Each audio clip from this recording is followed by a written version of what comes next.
Hello everyone and welcome to episode 6 of the PE Geek podcast. And before we get started, I just want to thank you for all of those people that have tuned in and listened to an episode or subscribed on iTunes to the show.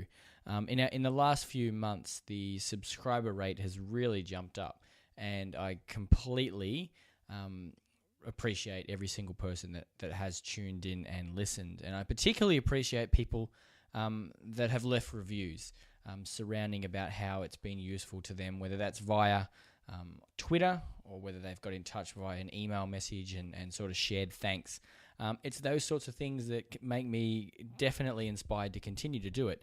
And, you know, even if it's one person out there that has found something useful, then it's great to know that that's something that I can continue to do and continue to get value for across to you guys, the listeners.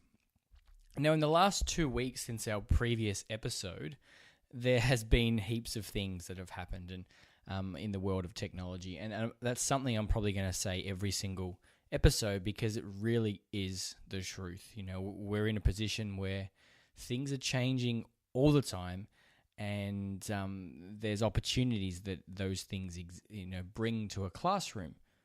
Now, as part of this, I decided to launch a new eCourse that is designed surrounding mobile apps in the classroom, and I'm calling it the iPad PE Bootcamp.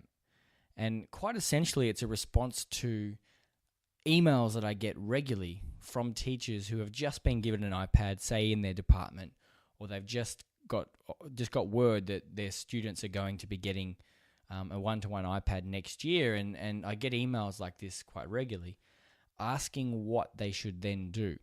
What do they need to buy? What do they need to be aware of? So the bootcamp is designed for people as basically a little bit of a kickstart into that world, into the mobile space, and it's designed in a way that suits people at their own time. So simply visit iPadPEBootcamp.com and you can subscribe to the eCourse. It's 100% free, and what will happen is every single day for 10 days, you'll get an email that has in it some information, some different resources that you can use to get started with using iPads in your classroom.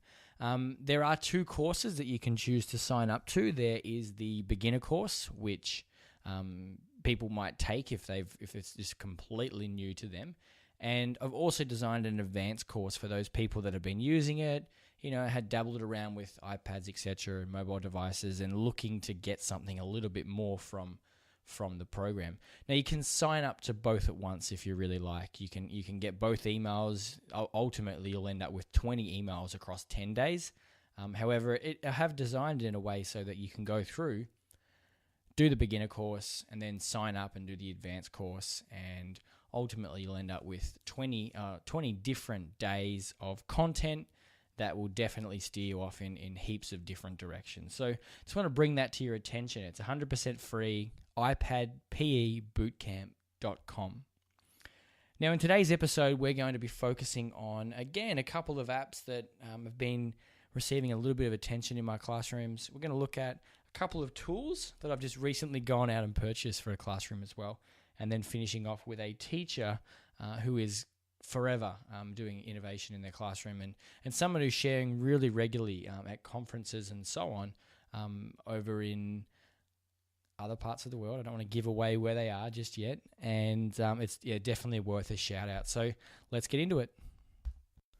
So as we all know by now, video plays a pretty big role in a PE classroom, and it always has. Some of my earliest memories of technology in the classroom revolved around video cameras, which were at that stage pretty sort of, commonplace in the traditional sense in people's homes and so on. So they were pretty easily accessible, pretty easy to use, and they found their place in the classroom accordingly. So it's no surprise that they ended up in PE classrooms. But one of the biggest issues about cameras, and in particular cameras, say on the iPad or other mobile devices, is that quite often they are absent of any sort of real zoom quality. So let's say you're sitting on the side of a game and you want to actually capture some footage.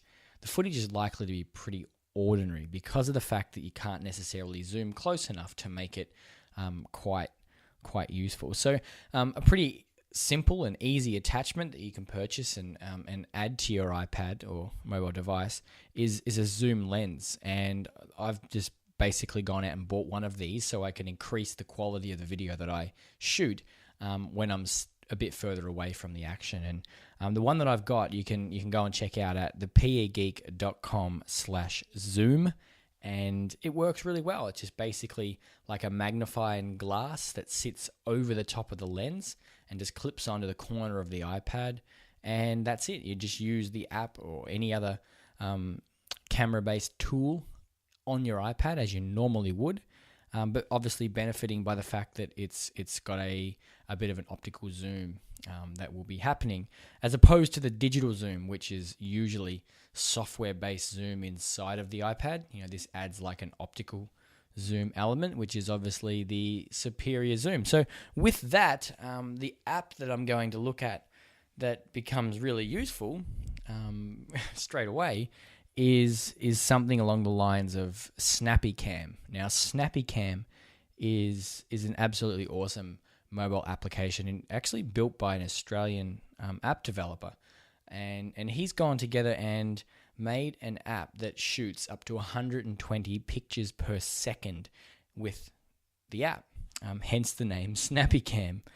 So what this actually allows you to do when you pair it up with a zoom lens is obviously you can get closer images, and you can obviously then use high-speed camera inside of that zoom lens and get some really cool pictures. So, basically SnappyCam works. You open the app up, you've got one button, you press that button, and as long as you hold it down, it just does a continuous high-speed burst of photos, and then you can basically sort through them, delete the photos you don't want, save the ones you do want, and get guaranteed to probably end up with a picture of significant quality and interest. So works really well for trying to isolate a particular part of a discrete skill.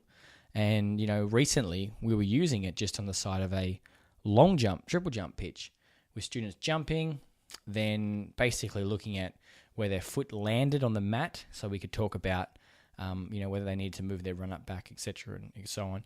And then we're also able to see flight time in the air. And this beat going through it with video to some extent because it was a little bit quicker. And some of the pictures that we could then save and then show them were quite awesome. Aside from that, SnappyCam is the perfect tool for, say, family photos. If you struggle to get a photo or one photo where everyone isn't blinking, then this is definitely the app to avoid that.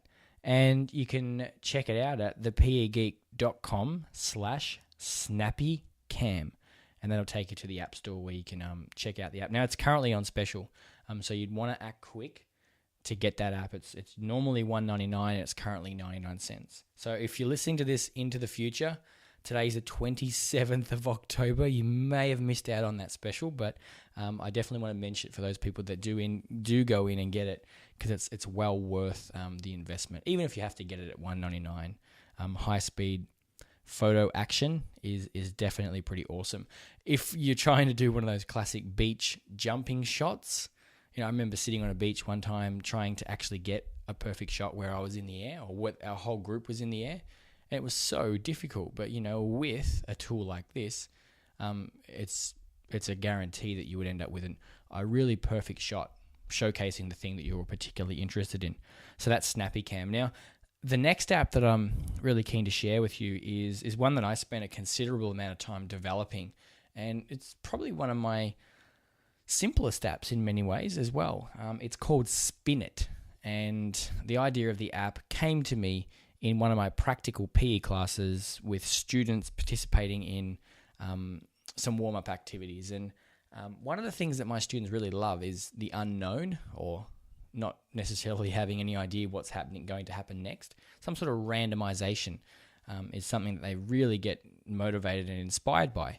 And I got thinking about how an app like that was geared towards physical activity could be really good. So Spinit basically allows you or the teacher to create a spinner. Now, a spinner looks like a slot machine or something that you would use to, play the pokey machines and win money on.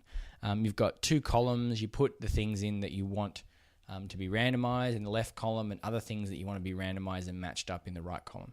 And then you press spin it, and you get a random result. So, for example, by default, there is a random exercise program included. It's got numbers on the left-hand side and activities. And when you spin it, you might end up with, say, 4 push-ups. And then you spin it again, and you end up with something completely different. Now, in the past few months that it's been out, there has been heaps of teachers using it for heaps of different reasons. A couple of things I came across recently. Some teachers had gone through and added in minutes in the left-hand side and different minor games that the kids like playing. And what happens is they press spin it, they get a random amount of time, and they get a random game, and it might say something like 3 minutes of train tag or whatever it might be. Just allows the kids to not necessarily know about it, have some sort of involvement in pressing the spin it button, and just add a little bit of fun to the classroom environment. I also was speaking to a teacher that were using it at the end of the lesson, where they had all the kids' names and a question on the right-hand column. And when they spun it, they ended up with one kid, and they ended up with a question. And that particular student would answer that question. So it's open to a heap of different ways to be used. It's called Spinit. It's available in the App Store now. And if you visit thepegeek.com/spinit, you can go there and check it out. Now, the final app from my top 3 apps for this episode is the Human Body app. Now, this app is basically a really interactive way to explore the human body in probably a younger audience. So not necessarily something you're going to take into your senior PE class and share with them. It's definitely pitched at that younger group, where it basically takes them through how the human body works, different functions. They get to interact with it in a really fun and interesting way. So I definitely spend a lot of time playing with it myself, just looking at different functions in the body, and the way in which it goes about sort of engaging the learner in that process is definitely done in a way that resembles best practice when you're designing a mobile application. So go and check that out. That's called the Human Body app. And you can pick that up by going to thepegeek.com/body, and it's well worth exploring. Definitely more powerful if you can connect it to, let's say, a projector or a large screen, and then you can share whatever it is that you're doing, the activity, with a larger group, and obviously end up with a greater result. So yeah, go and check that particular app out. Now, in the last few months, I've been quite busy working on a number of projects that we will definitely see very, very soon.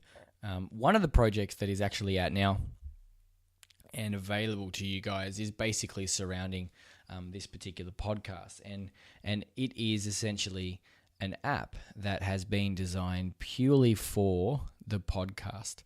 And you probably can guess already what its name is, but if you go to the App Store and search for the PE Geek podcast, you're going to find an app, free app, that basically has inside of it links to the episodes that automatically update. It also has in it the blog posts that are related to the episode, and it has in it any of the other products and things that we've spoken about app-wise, etc. So it's basically like a little mobile resource that you can take around, check every now and then, listen to the episode, see the resources, the notes, etc., all in a mobile space. So I thought it was pretty important to get out a dedicated app purely for the podcast, just to help mobilize it a little bit more. Now, as I mentioned, there are a number of projects that are currently being worked on under the scenes here in my little office, and also in my school. So obviously my school is a pretty big breeding ground for ideas, and my classroom especially. So I'm really excited to be sharing those particular things in the coming months. Obviously, there's a number of apps that are being worked on, and one of the biggest apps that is probably being the most requested app from anyone at the present point in time is Easy Planner. Now, I tweeted about this app a while ago. It's one that has had an icon and some basic planning done for over a year now, but I thought there's no time like the present to get it started, to get it developed. It's starting to look amazing, and it'll be out very, very soon. It's designed to be the entire planning tool that you'll use related to getting your classes organized, etc., integrating with media and websites and all sorts of things. So look out for that very soon. Also, you may have seen or used my app Video Tagger, and if you haven't used that app before, it's an app that you can use to make highlight videos about specific skills. Now, that app is currently undergoing a massive redesign that includes some enormous new features and possibilities there. So that's also on the horizon. And again, there's quite another of apps that are being built as well. We've got some follow-ups to Balance It and Jump It that are coming out. Look out for Work It and Stretch It and Hoop It, which are all under development at the moment.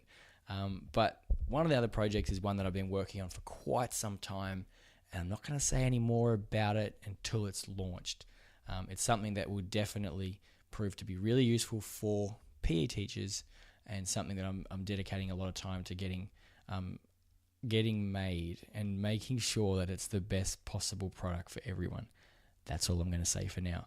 Now, at this particular point in time, it's always worth sharing a teacher who has inspired me in the last week. Well, I shouldn't just say week. They continually inspire me. They continually motivate me to get up and make new content, share with them, engage with them, etc. Now, this particular teacher is basically taking PE and spreading the good message in a way that he knows how, and it's really, really awesome to see.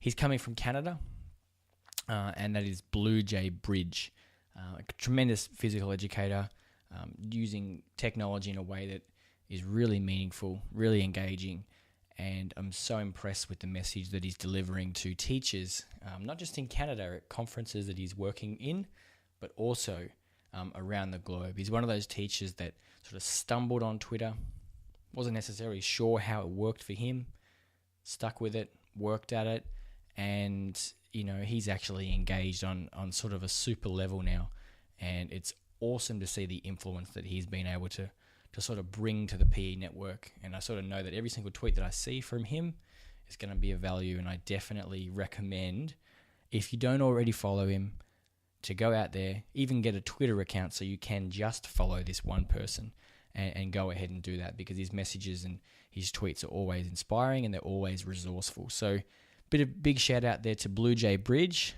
over in Canada. And like always, there are literally hundreds of PE teachers that are waiting to be connected with through Twitter. So each and every week that we do the podcast, we're going to be sharing teachers who are accessible in that space. And when I say accessible, they really are. You can just quite literally ask them a question and you're going to get immediate responses from them. So if you're not involved in Twitter, then I really, really recommend it. And I'm going to sound like a broken record, but it's true. It is by far the most powerful thing I've ever done for my own professional learning. And I've designed a little course to help you get started with that. You may have heard me speak about it before, but it's the 14-day Twitter challenge, and it's designed to take you day by day through a series of tasks to get you engaged in Twitter. Now, you can access that free of charge and completely open to doing it in whatever way you like. You don't have to do it day by day. You can do it all in one hit. It's completely up to you.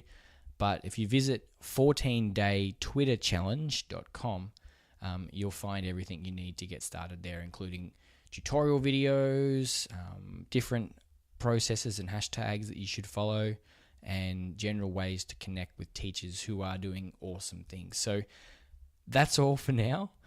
Definitely big thanks to everyone who's tuned in and got to this point in the episode. Thanks for sticking with us for episode 6. And I really look forward to checking back in a few weeks' time as we get on with episode 7. So thank you and good luck. See ya.